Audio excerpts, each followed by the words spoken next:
Hello and welcome to World of Tanks with Trapsikis. It's been a while since I showed you one of my own replays, so I decided it's time.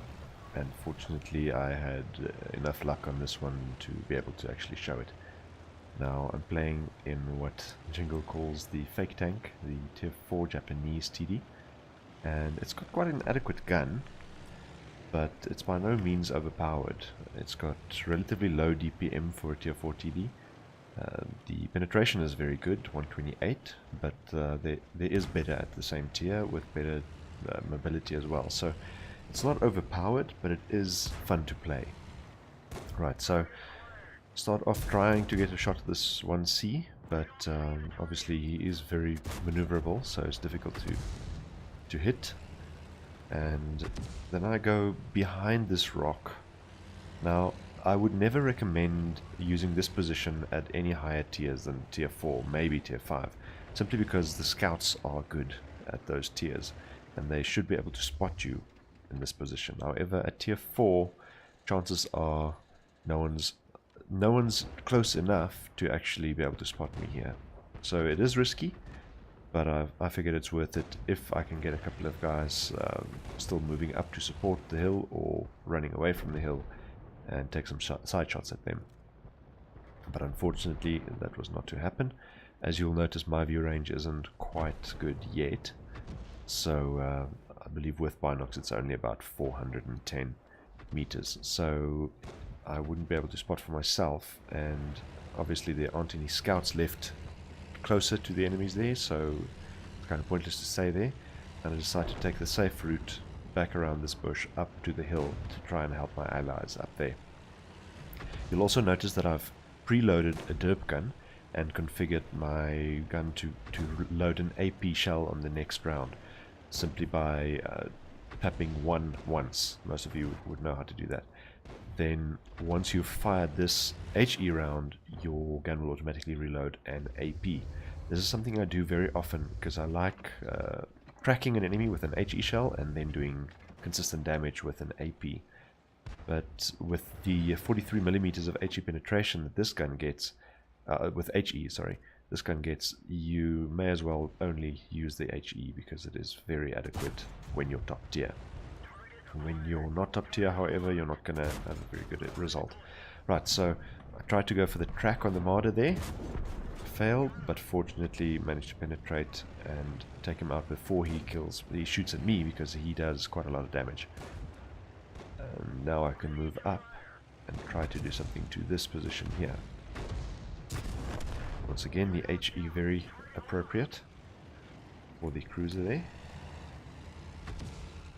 And now I'm aware there are 3 artillery pieces on the enemy team, so you have to keep moving, or if you want to stop somewhere where you're not spotted and or safe from RT. Lucky my artillery is awake and they get some kills here. Actually, one RT and one T127. But unfortunately the birch gun finds me there, and being aware that there are 3 artilleries on the enemy team, I know the birch gun is reloading, but I don't know where the other 2 are pointing, so I use my repair kit so that I can get moving as soon as possible and avoid any further incoming artillery shells. Now I notice there's a gap between these 2 rocks, so I can train my gun between them and try to get a shell in on this M2. And again, the HE penetrating and doing enough damage to actually kill the M2 medium with 1 shot. Whereas an AP round would have required another round and allowed him the opportunity to hit back. And if he has the derp gun, that would do a lot of damage to this little tank. So I'm using the slight incline to my left to try to shield myself from being spotted and from being shot by perhaps a TD or SPG that might be further down on the 0 line. Again, the HE doing a very good job there of the 1C, penetrating and eliminating all of his hit points in 1 shot. Now our scores are tied, and our Lux provides us with the lead, but unfortunately the 76M takes him out and the scores are tied again. The 76M, obviously being a tier 4 TD as well, has 130mm of penetration and average damage of 160. If you look at my hit points, you'll see I've only got 151 left, which means even a below average roll should be able to kill me. So I have to be very careful of the 76M.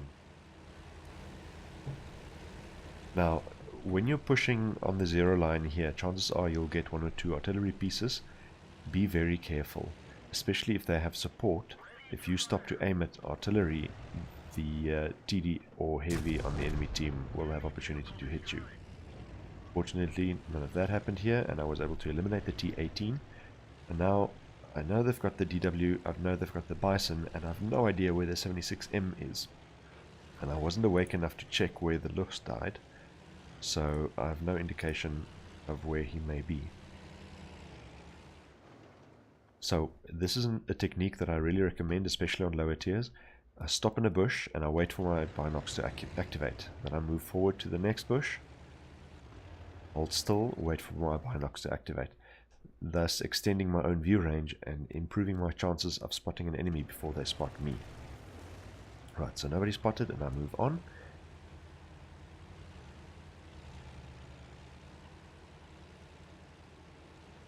Unfortunately, our DW gets spotted by the 127, who is on cap, but he gets behind a rise there, so I'm unable to land a shot.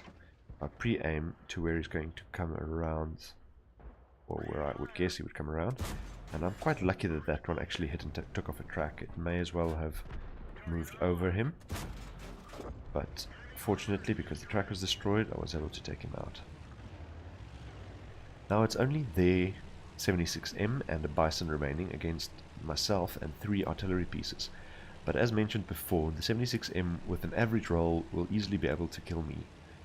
And the artillery pieces are none of them very fast, and none of them have very good view range. So if I were to die, we would be in a lot of trouble. So I need to be careful and use the bushes to remain unspotted and hopefully spot him. My guess was that he would be around E2, moving up to our spawn, and that means that our artillery is already in danger. However, I have no reason to believe that. That was just my guess. Right, so again, I wait in the bush for my binocs to activate, and then I ask, get on cap. So I don't want to hunt down the 76M. I believe you will be able to spot me before I spot him, because my crew isn't very good in this tank. So I want all of the artillery pieces to get on cap, and then I'll try to protect them. So force him to move, wait in a bush, and hope you spot him first, rather than moving and not using any camo or bushes and providing him the opportunity to spot me first and take me out. So I notice that my artillery starts moving towards the cap in a couple of seconds, and that means that I can also move to cap. I was just confirming whether or not my guess was accurate, that he would be around E2 at this stage, the 76M, and I don't want to move close enough so that he can spot me from those bushes up at C1 and C2. So I just wanted to spot this area here, and now I'm moving down to the cap. So chances are he won't be able to come from the south, and he shouldn't be able to come from the west, because the Vespa was there and I just spotted a good proportion of that area. So he should be coming from the north or east. East also unlikely, because the M37 did quite a good job of scouring that area. So chances are he's somewhere in the north, but because I have no idea where exactly he is, and he is quite fast, we need to be very careful. So we've got 2 on cap. A minute and a half should be enough for the 76M to get to us from any point on the map. So this is not safe. We're not assured of a cap. Chances are he will be able to get to us before we can cap out.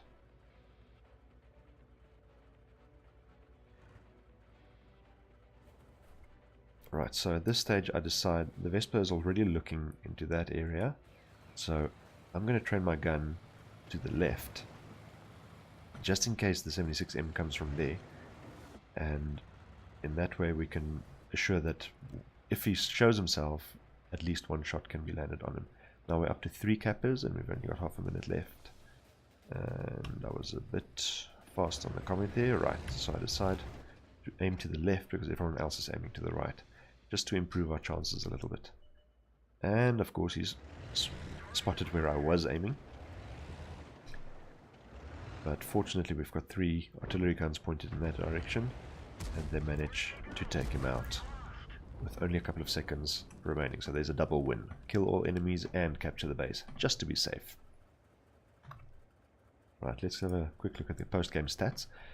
The ace tanker there for the just over 1,000 base experience. Bruiser, duelist, fire for effect, and a Dumitri's medal, which is something I don't see very often. That's for killing, I believe, 3 artillery pieces, and top gun and high caliber. On the team details, you'll see I did 1,110 damage with 1,077 base experience and 8 kills. Unfortunately, though, being 2 low tiers, I didn't get a rally Wattler for this one. And then you'll also see that the damage totals of all the enemies, none of them got over 400. We had 2, except for myself, tanks that went over 400 in damage. And that is why we won. We had several players who did well, whereas they had 1, 2, 3, 4, 5, 6, 7, 8, 9 players who did average, just over 200 damage for a tier 4 game. But none of them actually did very well, whereas we had at least 3 that did very well, and myself who had a phenomenal match. Then if we go to the team details, the personal details, sorry, you'll see I achieved 40 capture points, 13 shots fired, of those 10 hit and 9 penetrated. And the total damage 1110. The long distance damage obviously not being very high because I don't have a very good view range and our spotting wasn't very good. But if you see, I damaged and destroyed a total of 8 enemies. That is a very nice result indeed. 4 spotted for myself and a profit of just over 11,000 credits. So the point of this video, you don't have to have a dedicated derp gun in order to use the HE, especially if tier for tier your HE shells are competitive. This particular tank, Su-76GFT, I believe, has 43mm of HE penetration, where most tier 4 guns have only 38. That makes quite a big difference. You also have to consider the blast rages and the average damage, which is quite high, I believe 280 on this gun. Thank you for watching. I hope you found it useful. If you do, please consider giving it a like and subscribing to my channel.